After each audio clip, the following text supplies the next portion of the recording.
Vamos ahora a abrir nuestras Biblias en el Evangelio según San Juan. Estamos en el proceso, ¿verdad? En el estudio del Evangelio de Juan, capítulo por capítulo, versículo por versículo. Y vamos a ver en el día de hoy, ahora en el capítulo número 18 y verso número 12 hasta el versículo número 14, lo que hemos llamado el juicio ante los judíos. Ya estamos en lo que también hemos llamado la sección última de la pasión de nuestro Señor Jesucristo, y le hemos titulado a esta sección el juicio del crucificado. Y estamos ahora en la tercera parte de este juicio que inicia desde el momento en que el Señor Jesucristo es arrestado, ¿verdad? Desde el momento en que va allí al huerto de Getsemaní con sus discípulos y es arrestado por la traición de Judas Iscariotes. Así que vamos a tener la oportunidad ahora de compartir este tiempo de la palabra de nuestro Dios. Vamos a inclinar nuestros rostros y vamos a orar a nuestro Señor. Padre eterno, Dios de la gloria, queremos alabarte y bendecirte, darte las gracias por la oportunidad que tú nos das de poder compartir esta tu palabra. Queremos adorarte, queremos bendecirte, queremos darte gracias, porque no solamente tú nos has dado tu palabra, sino que nos has dado tu espíritu para que nosotros podamos entender lo que tú has revelado para cada uno de aquellos que quiera hacer tu voluntad. Y por eso, Señor, queremos pues adorarte y bendecirte y glorificar tu nombre, porque tú eres el Todopoderoso y aquel que has levantado de los muertos a Jesús, y un día también nos levantarás para estar contigo en la eternidad. Y sabemos, Padre, que a través de su pasión, a través de la obra que Él vino a hacer allí hasta llegar a la cruz del Calvario, con ella pues nos dio la oportunidad de perdón, de salvación y de oportunidad de entrar en el reino eterno. Gracias, Padre, por tu Hijo Jesucristo, y gracias por tu Espíritu que mora en aquellos que te hemos reconocido como Señor y Salvador. Y te rogamos, Padre, que asimismo tú nos bendigas en esta hora. En el nombre de Cristo Jesús. Amén y amén. Yendo entonces a Juan capítulo número 18 y versículo número 2, encontramos aquí que el evangelista Juan, que va haciendo la narración de cada uno de estos pasajes, de cada uno de estos acontecimientos, no narra de manera particular lo que es propiamente los detalles del juicio de nuestro Señor Jesucristo. Y decimos esto porque desde el principio que entramos en esta sección estuvimos haciendo una explicación de que cada uno de los evangelistas trata un aspecto, diríamos, particular del momento en el cual el Señor es enjuiciado para ser llevado a la cruz del Calvario. Por eso era necesario, cuando iniciamos esta semana de pasión, cuando iniciamos este periodo en el cual el Señor es juzgado y llevado a la cruz del Calvario, que hiciésemos una armonía entre los cuatro evangelios. Estamos hablando entre el evangelio de Juan, que se conoce como el evangelio personal, el evangelio que trata sobre la deidad de nuestro Señor Jesucristo, y los evangelios sinópticos, los tres otros evangelios que presentan, ¿verdad?, diferentes facetas de la persona de nuestro Señor Jesucristo de una manera armónica, ¿verdad?, y complementaria. Estamos diciendo que el evangelio de Juan presenta a Cristo como rey, el evangelio de Marcos presenta a Cristo como siervo, y el evangelio de Lucas presenta a Cristo como el Hijo del Hombre, o el Dios hecho hombre. Por eso vemos algunos detalles particulares que trata un evangelista, pero que otro, ¿verdad?, no toma en cuenta, y el otro complementa con cualquier otro detalle de las cosas que iban sucediendo durante esta última semana de pasión.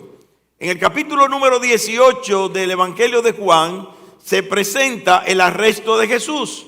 Ya estuvimos viendo la semana pasada el momento en el cual, de acuerdo al versículo número 1 de ese capítulo, el Señor Jesucristo, ¿verdad?, es llevado allí, va al huerto de Getsemaní, y es allí a donde es apresado por el grupo de soldados y el grupo de alguaciles de parte del Sanedrín, de parte del concilio de los judíos, para llevar a Jesús, ¿verdad?, a la crucifixión. Encontrar una causa, porque no tenían causa, pero había que encontrar una causa a costa de lo que fuese para poder enjuiciarlo, encontrarlo culpable y llevarlo a la cruz del Calvario. Ahora en el versículo 2 hasta el versículo número 4 es que vamos a analizar en el día de hoy, tomando por supuesto los demás evangelios, ¿verdad?, para complementar todo lo que ocurre en este instante. Y dice el versículo 2, y también Judas, el que le entregaba, conocía aquel lugar, porque muchas veces Jesús se había reunido allí con sus discípulos. Judas, pues, tomando una compañía de soldados y alguaciles de los principales sacerdotes y de los fariseos, fue allí con linternas y antorchas y con armas. Pero Jesús, sabiendo todas las cosas que le habían de sobrevenir, se adelantó y le dijo: ¿a quién buscáis? Vemos aquí en esta porción de la palabra el momento en que Judas entrega al Señor. Ahora yéndonos al versículo número 12, encontramos claramente el momento en el cual nuestro Señor Jesucristo es llevado ahora, después de haber sido apresado, llevado directamente a donde Anás. ¿Por qué a donde Anás? De acuerdo a la Biblia, nos enseña aquí que Anás era el ex sumo sacerdote. Era el sumo sacerdote que ya había envejecido, había terminado su periodo de gobierno dentro del Sanedrín de los judíos, dentro del concilio, y ahora gobernaba ese concilio su yerno Caifás.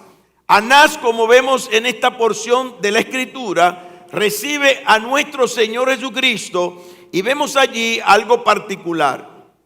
Luego de traer o de haber concluido, ¿verdad?, esa experiencia de Getsemaní, el Señor es traicionado por Judas, llevado inmediatamente a los principales sacerdotes que tenían de alguna manera que celebrar este apoteósico y escandaloso juicio que ellos iban a ejecutar en contra de nuestro Señor Jesucristo. Habían dos razones fundamentales por las cuales ellos tenían que tener este juicio. En primer lugar, porque la ley romana impedía que el judaísmo pudiese dar muerte a alguien, cosa que ellos habían practicado en el Antiguo Testamento por lo que había declarado la ley de Dios. Por ejemplo, un falso profeta que le encontraban una blasfemia o que había pronunciado una blasfemia, pues era llevado al apedreamiento. Si era una persona que se había autoproclamado como profeta y su profecía no se había cumplido y no se había verificado como tal, ese también era llevado fuera y era apedreado. Pero como vemos aquí, de acuerdo a la Escritura, ellos no podían hacer eso. No podían hacer eso porque tenían una restricción de parte del Imperio Romano, que era que gobernaba la Palestina en aquellos días, y ellos no podían ejecutar sentencia de muerte contra Jesús. Y esto también para que se cumpla otro detalle más y otra profecía más de la Escritura. La Biblia nos enseña en el Salmo 34 y versículo número 20 que ni un hueso de parte del cuerpo de nuestro Señor Jesucristo iba a ser quebrantado. Dice ese salmo: Él guarda todos sus huesos y ni uno de ellos será quebrantado. Ustedes saben que cuando una persona era lapidada, era muerta por lapidación, pues propiamente todos sus huesos o la mayoría de sus huesos eran quebrantados. Ellos no iban a poder matar al Señor Jesucristo de acuerdo a esta profecía por medio de la lapidación. La segunda razón consistía en que el concilio tenía que demostrar ante el pueblo que aunque fuese por engaño y soborno, que Jesús era culpable, ellos no podían, por su condición de religiosos y su condición de moralista, no podían condenar a alguien sin haber probado su culpabilidad. No podían de ninguna manera, porque ellos se habían levantado, principalmente los fariseos, de que era una secta con un alto grado de moralidad y de respeto y apegamiento a la ley judía. Por eso el juicio contra Jesús es narrado, como ya hemos dicho, por los 4 evangelistas de manera alternada, y encontramos 2 eventos importantes que llegaremos a analizar como paréntesis entre el juicio de los judíos y el juicio de los romanos. Estamos hablando de la negación de Pedro y de la traición de Judas, la cual el evangelista Juan obvia, no incluye en su narración. El juicio del Señor Jesucristo ante los judíos tiene 3 etapas. En primer lugar, como vemos aquí, desde el capítulo 18 de Juan, versículos 12 al 14 y del 19 al 23, encontramos el examen que hace Anás, el ex sumo sacerdote, de parte de nuestro Señor Jesucristo. Encontramos en segundo lugar un proceso informal que utiliza Caifás, el actual sumo sacerdote, para condenar a Jesús, y luego el proceso formal delante del Sanedrín, delante del concilio, de parte en contra de nuestro Señor Jesucristo, que narra el evangelista Lucas en el capítulo número 22, verso número 66 al 71, y que obvia de igual manera el evangelista Juan. Yéndonos entonces al versículo número 12, encontramos allí en el capítulo 18 del Evangelio de Juan esa porción en el cual el Señor es llevado a Anás.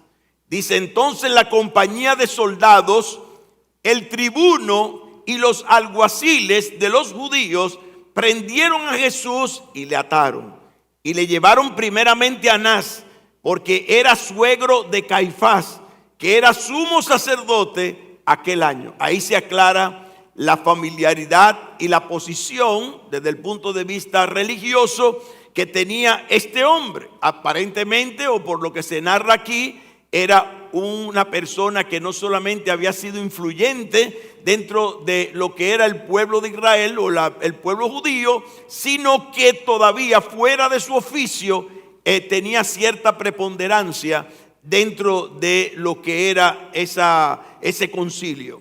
Esto nos muestra que fue aquí la misma compañía de soldados, estamos hablando de por lo menos 600 hombres, que fueron a arrestar al Señor Jesucristo. 600 hombres. Oiga, mire, con 300, ¿verdad? Se cuenta la Biblia allí que, ¿verdad? Barak ya se me fue el nombre. Y Gedeón, perdón. Y Gedeón, ¿verdad? Fueron a atacar a sus enemigos. A sus enemigos. Imagínese usted en este caso a una sola persona ir con 600 hombres. El tribuno, de igual manera que estaba presente aquí, de acuerdo a la narración, era capitán de 1000 hombres por otro lado. Y no sabemos si esos 1000 hombres también estaban acompañando al tribuno al momento en que él fue con los alguaciles, ¿verdad?, allí a apresar a nuestro Señor Jesucristo. Todo esto que ahora ocurría era lo que evidentemente nos muestra a nosotros por la palabra de Dios y por consejo de Caifás que tenía que haber sucedido y que ya ellos habían programado que sucediese, de acuerdo a lo que nos dice la Escritura. De hecho, en Juan capítulo 18 y verso número 14, nos vemos ahí cuando dice la Escritura: era Caifás el que había dado el consejo a los judíos de que convenía que un solo hombre muriese por el pueblo. Cuando había ocurrido la especie de revuelta por causa de la predicación de nuestro Señor Jesucristo, el Sanedrín completamente estaba asustado. ¿Por qué? Porque por causa de la religión había una sedición dentro del pueblo de Israel y ellos estaban gobernados por el Imperio Romano y temían que el Imperio Romano comenzase a matar judíos y acusarlos, ¿verdad?, como parte de esa sedición que estaba levantándose por causa de la predicación de nuestro Señor Jesucristo. Independientemente de que todos sabemos que en ese tiempo también se levantó otro grupo, que todos sabemos que estaba en contra del Imperio Romano y que quería destituir al Imperio Romano del gobierno de la Palestina. Era Caifás, como dice allí la palabra, el que había dicho que era necesario que uno muriese por todo el pueblo, y toda la culpa y todo lo que había ocurrido en ese tipo de sediciones, no importa de dónde viniesen, cayeran sobre la persona de nuestro Señor Jesucristo. Anás cuestiona a Jesús con el propósito de lograr esa condena. Y vemos aquí en capítulo número 18 del Evangelio de Juan, en el verso número 19, cuando dice: y el sumo sacerdote preguntó a Jesús acerca de sus discípulos y de su doctrina. Vamos a ver lo que este hombre dice. Vamos a ver lo que él está predicando. Vamos a ver cuál es su enseñanza y cuál es su doctrina, como si él no tuviese conocimiento de lo que ya el Señor Jesucristo había declarado con respecto a la forma, de acuerdo a la manera en que se podía llegar al reino de los cielos. Déjeme decirle que uno de los que formaban parte de ese concilio era Nicodemo. Y Nicodemo ya había tenido un encuentro con el Señor desde el capítulo número 3. Es a Nicodemo al que el Señor le dice: de cierto te digo, que si no naces de nuevo, no puedes ver el reino de Dios. Es aquel a quien el Señor de igual manera le dice: si no naces de nuevo, no puedes, de agua y de espíritu, no puedes entrar en el reino de Dios. Y vemos claramente, de acuerdo a lo que nos dice la Escritura, que el Señor Jesucristo ahora es cuestionado, como que ellos no saben absolutamente nada de lo que él predica, que queremos saber cuál es tu doctrina. El sumo sacerdote preguntó a Jesús acerca de sus discípulos y de su doctrina. Esa noche, como vemos aquí, al ser cuestionado por Anás, el Señor Jesucristo da la respuesta que tenía que dar y es golpeado precisamente por los alguaciles que estaban al lado de Anás. Jesús responde a Anás, versículo 20, capítulo 18 de Juan, verso número 20. Vemos allí cuando el Señor dice: Jesús le respondió: oiga, yo públicamente he hablado al mundo, siempre he enseñado en la sinagoga y en el templo, donde se reúnen todos los judíos, y nada he hablado en oculto. Dígase que he estado delante de ustedes, he dicho todo lo que he dicho delante del pueblo. Todo el que estaba ahí me ha oído, aún ustedes que estaban alrededor del templo donde también he predicado, han oído lo que yo he hablado y nada he dicho en oculto. ¿Cómo que tú me preguntas ahora cuál es tu doctrina? Noten el versículo 21. El Señor le dice a él: ¿por qué me preguntas a mí? Pregunta lo que han oído, que les haya yo hablado. He aquí, ellos saben lo que yo he dicho. Y con esta pregunta Jesús añade un consejo a Anás, un consejo que evidentemente ellos no acatarían. Vemos allí, de acuerdo a la Escritura, que de hecho allá el Señor había declarado que la palabra misma iba a ser, de que él había predicado, iba a ser el testigo delante de ellos de lo que habría de ser su predicación. En el pasaje agrega aquí en el capítulo 18, note el verso número 22, dice: cuando hubo dicho esto, uno de los alguaciles que estaba allí dio una bofetada diciendo: ¿así respondes al sumo sacerdote? Oiga cómo era el asunto. Oiga qué forma de amedrentar al acusado, en este caso nuestro Señor Jesucristo, para que dijese lo que ellos querían oír. Porque todo se resumía en esto: que él dijese lo que ellos querían oír para poder condenarle y acusarle de blasfemo. Pero en el versículo 23, el Señor Jesucristo aprovecha la oportunidad para evidenciar, entre comillas, la falsa moralidad y la justicia falsa, o la justicia, entre comillas, que ellos levantaban como argumento de su posición como jefes del concilio de Jerusalén. Y en el versículo 23 notamos cuando el Señor los enfrenta. Jesús le respondió: si he hablado mal, testifica en qué está el mal. Y si bien, ¿por qué me golpeas? El Señor aquí, como dice la Escritura, ¿verdad? Siente la oportunidad, o tiene la oportunidad, ¿verdad?, de enfrentar con su propia posición y su propio argumento a los que le acusaban. En el versículo 24 dice allí la palabra que Anás, sintiéndose impotente, completamente impotente ante la sabiduría de Jesús y no teniendo más nada que decir, es como dijo: bueno, ya yo no estoy en eso. Yo no sé para qué me enviaron a este hombre, porque ya yo no estoy en esto. El sumo sacerdote es Caifás, y le endilgó, ¿verdad?, el muerto a el yerno. Qué buen suegro este, ¿verdad? Inmediatamente envía al Señor Jesucristo al que era en la actualidad el jefe del Sanedrín. Y vemos aquí al Señor Jesucristo ahora en un juicio informal previo al juicio que iba a tener con el Sanedrín en la casa de Caifás. Caifás recibe a Jesús posiblemente en la madrugada del miércoles en su propia casa. Quiero aclarar, cuando hago este paréntesis, quiero aclarar algo.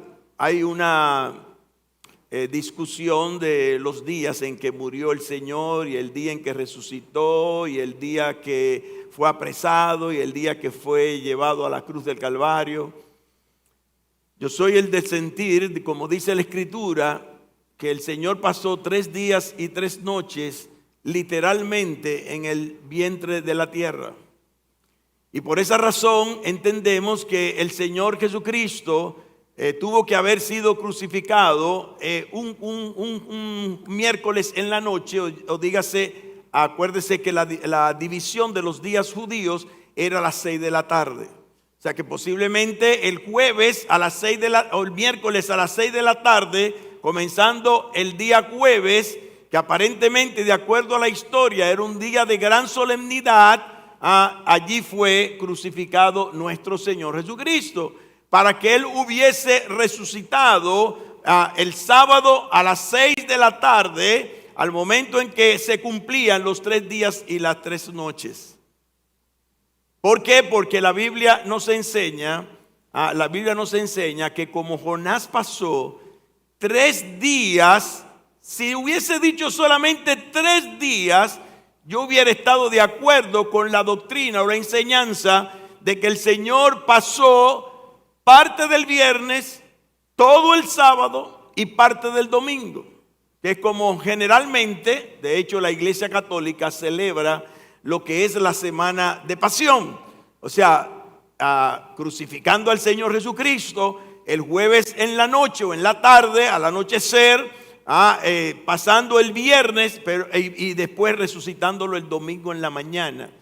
Esos serían 3 días en nuestro argot, pero no 3 días y 3 noches. Si estamos hablando de 3 días y 3 noches, estamos hablando de que el Señor Jesucristo tuvo que ser crucificado el miércoles a las 6 de la tarde, al anochecer del miércoles, para que pasase a la noche del miércoles hasta la noche del jueves, a un día completo y una noche completa, a la noche del viernes, un segundo día y una segunda noche, y a la noche del sábado en la noche, una tercera noche y un tercer día. Dígase que cuando las mujeres fueron el domingo en la mañana, ya el Señor había resucitado, posiblemente el sábado en la noche, a principio del domingo. Y es lo que entendemos que la palabra de Dios enseña. No vamos a pelear por eso. El asunto es que Cristo ha resucitado. ¿Ve? Pero de acuerdo al dato bíblico y armonizando con lo que dice la Escritura, el Señor dice, de acuerdo a la Biblia, que Él pasó 3 días y 3 noches en el fondo de la tierra, ¿verdad? Enterrado en la tierra o sepultado, así como Jonás pasó 3 días y 3 noches, dice la Biblia. Entonces, si usted sabe contar, usted se dará cuenta que la forma en que le he explicado. Ahora bien, entendemos que el Señor Jesucristo es llevado, como vemos aquí, a la presencia de Caifás. Y vemos aquí en el verso 53, yéndonos ahora a Marcos 14, haciendo una armonía con Marcos 14 y siguiendo la secuencia de acontecimientos desde el momento en que apresan a nuestro Señor hasta el momento en que es crucificado. Vemos allí la armonía de esos 4 evangelistas. Ahora entran en operación o en narración los evangelios sinópticos. Estamos hablando Marcos capítulo 14, versos 53, versos 55 al 65, Mateo capítulo 26, versos 57 y versos 59 al 68, y Lucas capítulo 22, versos 54 y luego versículos 63 al 65. Tomando al evangelista Marcos, en el capítulo número 14, verso 53, declara aquí, de acuerdo a lo que dice Juan, cuando el Señor sale de la casa de Anás, cómo llega a la casa de Caifás. Y vemos allí cuando dice, le trajeron pues a Jesús al sumo sacerdote, y se reunieron todos los principales sacerdotes y los ancianos y los escribas. De una manera informal, todos se avisaron. El concilio, aunque de manera informal, porque luego de manera formal van a enjuiciar al Señor, están en casa de Caifás. Se corrió la voz, vamos para allá. Y vemos ahí que el propósito de Caifás, ya conocido por todos, de hecho podemos abrir nuestras Biblias en Juan capítulo 11, verso 48, cuando comienza propiamente la semana de pasión. Dice el versículo 48 del evangelista Juan, capítulo 11, verso 48. Si le dejamos así, todos creerán en él, y vendrán los romanos y destruirán nuestro lugar santo y nuestra nación. Ahí lo vemos, lo que expliqué hace un rato. Entonces Caifás, dice aquí en la escritura, uno de ellos, sumo sacerdote aquel año, les dijo, vosotros no sabéis nada, ni pensáis que nos conviene que un hombre muera por el pueblo y no que toda la nación perezca.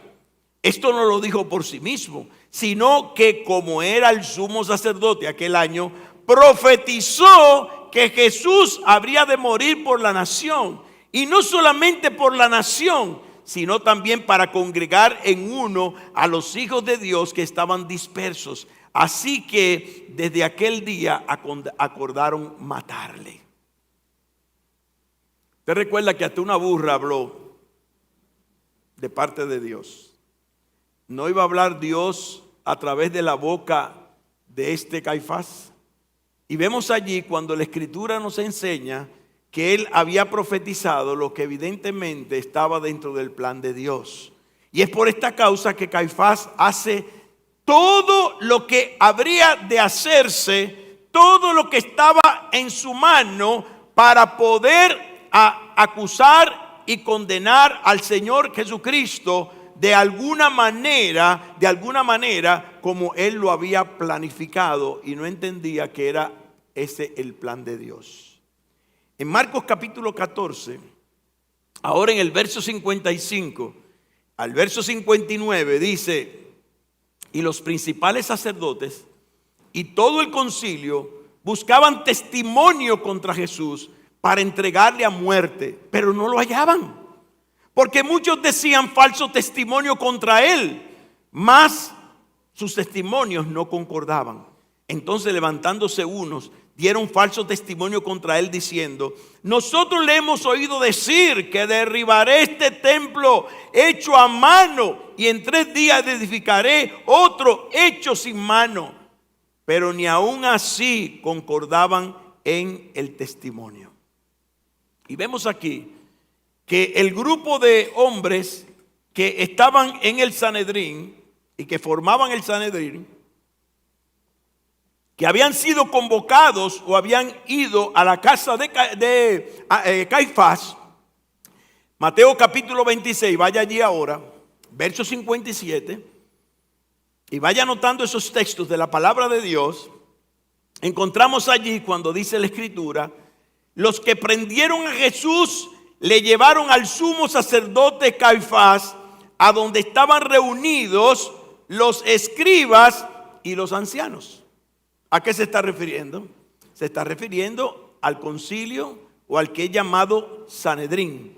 El Sanedrín es un tribunal, el tribunal de más alto prestigio en Jerusalén o en la Palestina en aquel entonces. La etimología de la palabra Sanedrín viene de la palabra griega sinedrión, que era no más que un conjunto de personas que estaban destinados de una forma particular, sentados todos, y que formaban el concilio, y que se definía de igual manera como una asamblea deliberativa o tribunal de justicia que operaba dentro de la Palestina. El Sanedrín estaba formado por 71 miembros de la aristocracia sacerdotal y de hombres de una estirpe de nobleza dentro del pueblo de Israel. Tenía sede en la ciudad de Jerusalén y con un poder tal que podía excomulgar de lo que era la sociedad de la Palestina a cualquier persona que estuviese en contra de lo que eran sus principios. ¿Ustedes recuerdan el caso de Juan capítulo 9? Aquel hombre ciego de nacimiento que fue enjuiciado por el Sanedrín, y que en aquel momento, cuando le cuestionaron, dice, no pudieron encontrar nada en contra de él, porque lo que querían era saber quién le había sanado, no para darle gloria a Dios de la sanación de este hombre que había sido ciego, sino para acusar a Jesús. Y nos dice la Biblia que, no hallando forma de poder acusar a Jesús, entrevistando al ciego de nacimiento, que dijo claramente: el que te sanó es pecador. Y es allí donde él dice: yo no sé si es pecador o no, porque Dios no oye a los pecadores, pero si alguno es, temeroso de Dios y hace su voluntad, dice, a ese oye. Y vemos allí que llaman entonces a sus padres. Y sus padres no se atrevieron de ninguna manera a meter la mano por el hijo, porque tenían miedo, dice ahí en la Biblia, de que fuera expulsado de la sinagoga, fuera expulsado del lugar a donde se podían reunir los judíos para estudiar la palabra, y mucho más para participar dentro del templo de lo que eran las ofrendas en el tiempo de Jesús. Ahí lo vemos en Juan capítulo 9, verso 2. De igual manera, en Mateo capítulo 10 y versículo 16 al versículo número 18, se presenta allí la profecía de nuestro Señor Jesucristo de lo que harían con sus discípulos. los entregarán a las sinagogas, y dirán toda clase de mal contra vosotros mintiendo, y talalá, talalá, talalá. Habla el Señor a todos sus discípulos de lo que iban a padecer en contra de aquel Sanedrín o de aquel concilio. ¿Cuál es el propósito entonces de Caifás y del Sanedrín? Si va a Mateo capítulo 26 y verso número 59, encontramos allí la manera en que ellos muestran el propósito de su acusación. Y los principales sacerdotes y los ancianos y todo el concilio buscaban falso testimonio contra Jesús para entregarle a muerte. Nosotros vemos aquí cómo hicieron dos acusaciones particulares para poder condenarle. Una primera acusación, dice allí, cuando Jesús dice en Mateo capítulo 2, verso 19, respondió Jesús y les dijo: destruid este templo y en 3 días lo levantaré. ¿Qué dicen ahora ellos? Pero al fin, Mateo capítulo 26, verso 60, en su última parte, pero al fin vinieron 2 testigos falsos que dijeron: este dijo, puedo derribar el templo de Dios y en 3 días reedificado. ¿De qué estaba hablando el Señor? De su cuerpo. ¿De qué estaban hablando ellos? Del templo de Jerusalén, la máxima expresión como lugar de adoración para el pueblo de Israel. Oiga eso. Acusan al Señor Jesucristo de decir que Él es capaz de destruir ese templo que fue construido en años, comenzando por Salomón, y todas las demás remodelaciones que se hicieron hasta el tiempo de Herodes, y que Él lo iba a destruir. Él tenía poder para eso, por supuesto. Pero era una acusación para poder llevarlo a la crucifixión. ¿Cuál es la segunda acusación? La segunda acusación aparece en Mateo capítulo 63. Mas Jesús callaba.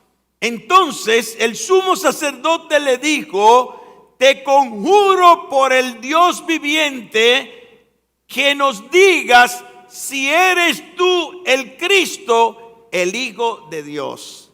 O sea, la segunda acusación era que Jesús había dicho que era hijo de Dios, que era el Hijo de Dios, como vemos aquí en la Escritura. Vayamos a Mateo capítulo 26, verso 64. ¿Cuál es la respuesta de Jesús ante esta aseveración o ante esta acusación? Le dice el Señor: ¿tú lo has dicho? Y además os digo que desde ahora veréis al Hijo del Hombre sentado a la diestra del poder de Dios y viniendo en las nubes del cielo. Eso es lo que ustedes quieren, encontrar una causa para acusarme. Ya la tienen.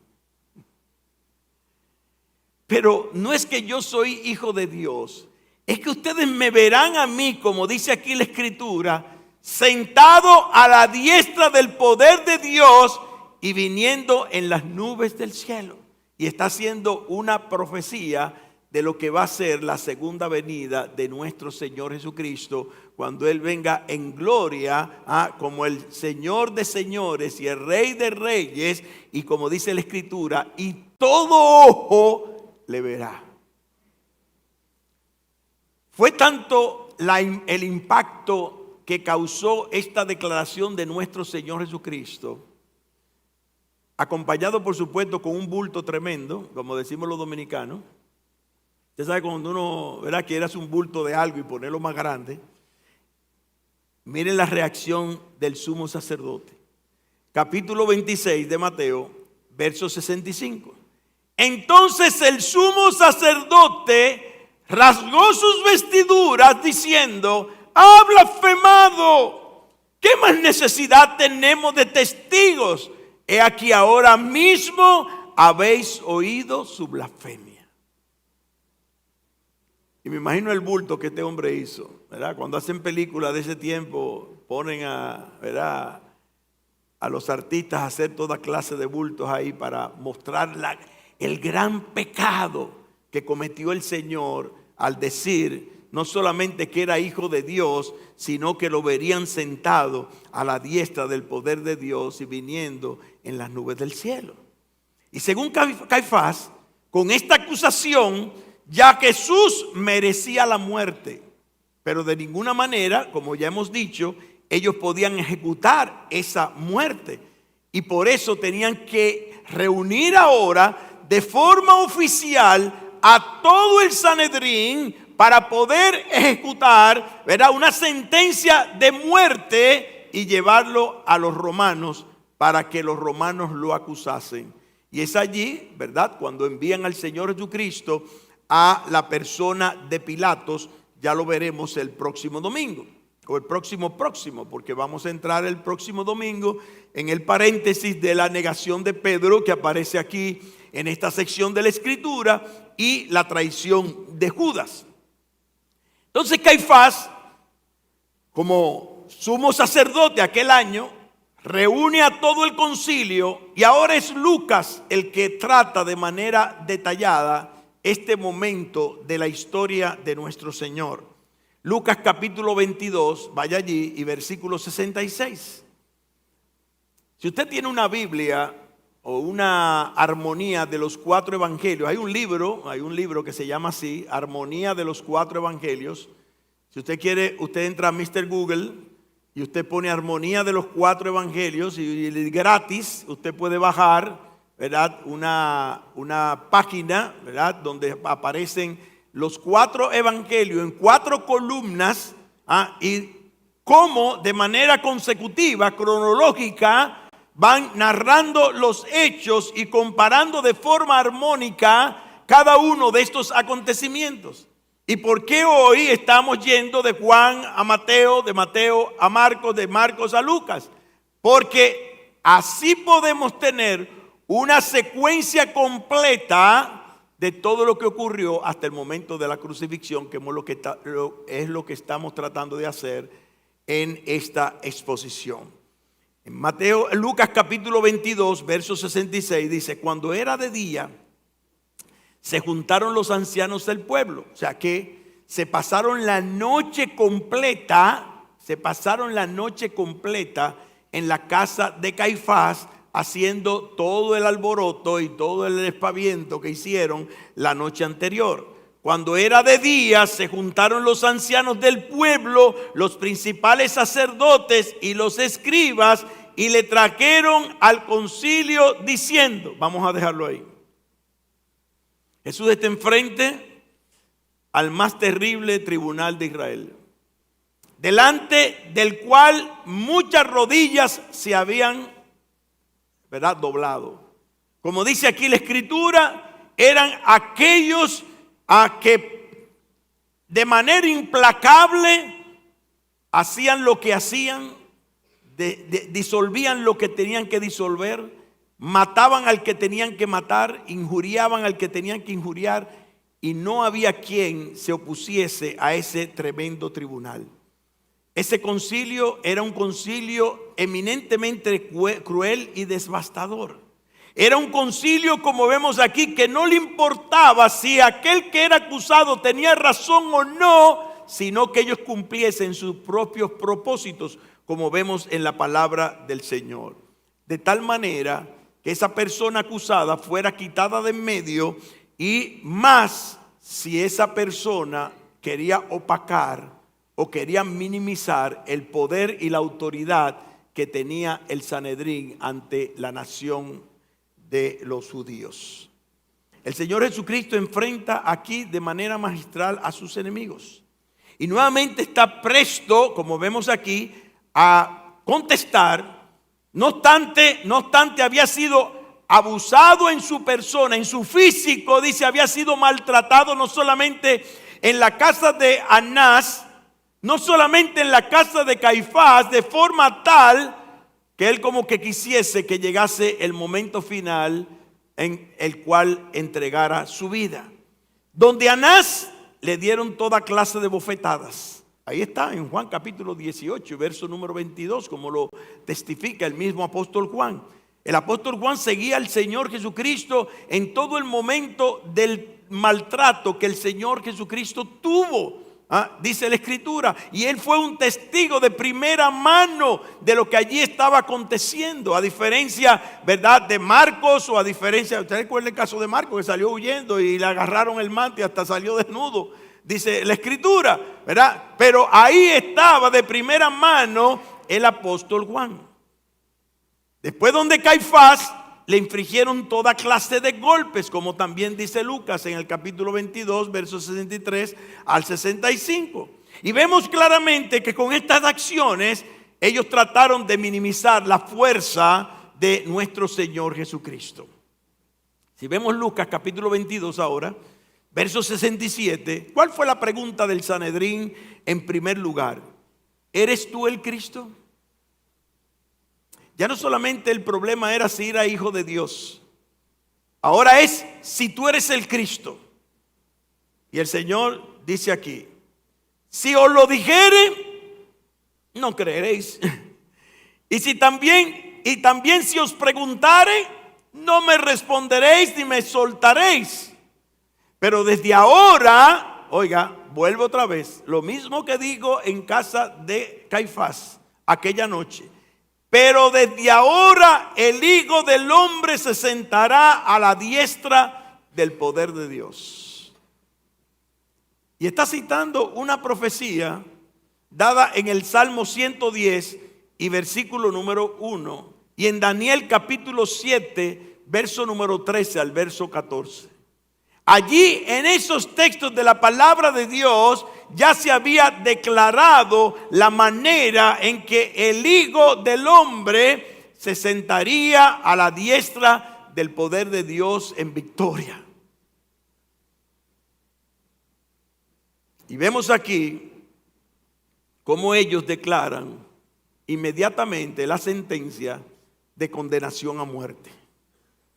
Es en Lucas capítulo 22 y verso número 70 y 71, donde de una forma patéticamente cruel, una forma patéticamente terrible, vemos al Sanedrín llevar a Jesús y enviarlo a donde Pilatos. Dice el versículo 70 de Lucas 22, dijeron todos, luego, ¿eres tú el Hijo de Dios? Y les dijo, vosotros decís que lo soy. Entonces ellos dijeron, ¿qué más testimonio necesitamos? Porque nosotros mismos hemos oído de su boca, dice allí la palabra. Y en el 23:1 dice, levantándose entonces toda la muchedumbre de ellos, llevaron a Jesús a Pilato. Y comenzaron a acusarle diciendo, a este hemos hallado para que pervierte a la nación y que prohíbe dar tributo al César, diciendo que él mismo es el Cristo, un rey.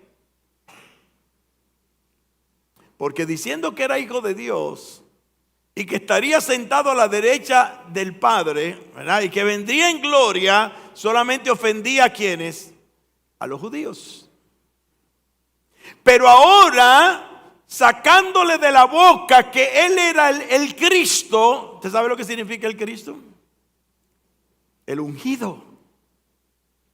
¿Y quién eran los ungidos? Los reyes. ¿Y qué estaban extrapolando en esta situación? Que Jesús estaba haciéndose igual a ¿quién? Al César, que era el rey máximo del imperio romano. Y vemos allí que por esa razón es que encuentran para llevarlo directamente a la persona de Pilatos y poner a Pilatos entre dichos. Es aquí donde Pilato va a tener que decidir si va a soltar a Jesús o se va a comprometer con Jesús haciéndose enemigo de César. Y es allí el argumento que ellos presentan en contra de nuestro Señor Jesucristo. Con esta acción entraremos En 2 domingos entraremos en el juicio del Señor Jesucristo ante los romanos. Jesús ahora sería juzgado por los gentiles. Dice allí la palabra, para cumplir otra profecía más. Si usted abre su Biblia en Isaías capítulo 53 y versículo 8 al versículo número 9, nos dice aquí la palabra de Dios. Por cárcel y por juicio fue quitado, y su generación, ¿quién la contará? Porque fue contado de la tierra de los vivientes, y por la rebelión de mi pueblo fue herido. Y se dispuso con los impíos su sepultura, mas con los ricos fue en su muerte, aunque nunca hizo maldad, ni hubo engaño en su boca. ¿Por qué? Porque eres el Hijo de Dios, porque eres santo, santo, santo, y porque, como dice la Escritura, Él que no cometió pecado, por nosotros se habría de ser pecado, para que nosotros fuésemos hechos justicia de Dios en Él. Una tremenda enseñanza que nos da la palabra de Dios, una tremenda enseñanza que nos enseña aquí la Escritura, de que el mismo Dios vino a padecer para darte salvación y vida eterna. Esto nos muestra que una vez más Jesús de Nazaret cumpliría con más de los cientos de profecías que se dieron sobre la persona de aquel que vendría a entregar su vida por nosotros. Es allí, como dice la palabra de Dios, como se habrían de confirmar todas y cada una de aquellas profecías que dieron los profetas del Antiguo Testamento, que dieron los profetas del Nuevo Testamento, y que aún sus propios enemigos profetizaron acerca de lo que habría de padecer antes de ir a la cruz del Calvario para morir por nuestros pecados. Vamos a orar, vamos a pedir la bendición a nuestro Señor. Padre nuestro, al ver tus maravillas, al ver tus reacciones ante tus acusadores, al ver tu actitud frente a las injusticias, al ver lo que tú nos dejaste como testimonio frente a aquellos que procuraron tu muerte, nos maravillamos. Y es ahí donde anhelamos seguir tus pisadas. Es ahí donde queremos imitarte.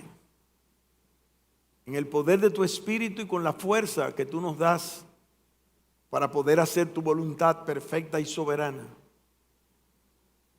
Gracias, Padre, por dejarnos ese ejemplo en la persona de Cristo, de mansedumbre y de humildad frente a aquellos que querían quebrantarlo y lo sujetaron a padecimientos y lo hicieron pasar por juicios y por cárceles y por azotes y por crueles daños hasta llegarlo a la cruz del Calvario, a morir por nosotros pecadores, que lo único que merecemos es el infierno eterno, porque también pecamos como aquellos que le acusaron, y sin embargo, siendo aún pecadores, Él murió por nosotros. Te agradecemos lo que nos enseña tu palabra. Cada día nos damos cuenta más de que esto no es un libro de historia, sino es un testimonio patente del costo de nuestra salvación. Te rogamos, Padre, que conforme a tu voluntad, nos ayudes a testificar de ti y solamente de ti. Padre, sabemos que tus planes han de ser cumplidos y que tú ni siquiera necesitas ayuda nuestra para cumplir tus planes y propósitos. Pero te damos gracias porque tuviste a bien darnos la oportunidad de ser tus testigos ante un mundo rebelde, ante un mundo pecador, ante un mundo que te resiste, ante un mundo injusto. Pero te damos gracias porque aun a pesar de todo lo que vivimos, tenemos paz en nuestros corazones. Esa paz que sobrepasa todo entendimiento, al saber que nosotros contigo somos la mayoría, porque tú eres el poderoso. Bendice, Señor, a tu pueblo, bendice a esta tu iglesia, y que cada día más podamos entender el propósito de tu pasión, para que cada uno de nosotros, con la misma pasión con que tú, Señor, fuiste a la cruz del Calvario, proclamemos tu nombre. Bendice a tu pueblo. Y si aquí hay alguna persona que no te conoce, que pueda entender con qué propósito tú fuiste a la cruz del Calvario, bendícenos en el nombre de Cristo Jesús.